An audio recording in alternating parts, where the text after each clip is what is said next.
Okay, if you've ever wondered when you should turn an ad off or when to make that decision to cut an ad that you are testing, here's like the exact kind of decision process you should use to do that. And this will make it very easy so your emotions don't get involved and you can follow the same structure every single time. First, you are going to need to know 4 metrics. First one is going to be your break-even cost per purchase. Second is your conversion rate. Third is the cost per add to cart you are trying to hit. And lastly is the cost per click off one of your previous winning ads.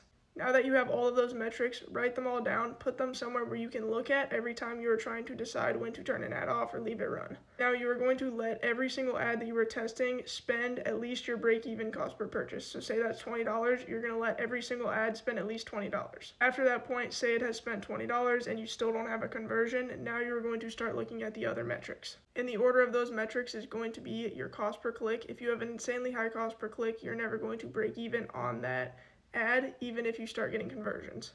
And then lastly is your cost per add to cart. There's very few times that an ad has a higher cost per click, but for some reason more of those customers are adding to cart. So that is kind of the decision-making process that I use to turn ads off or to actually test and figure out decisions to make within that testing process.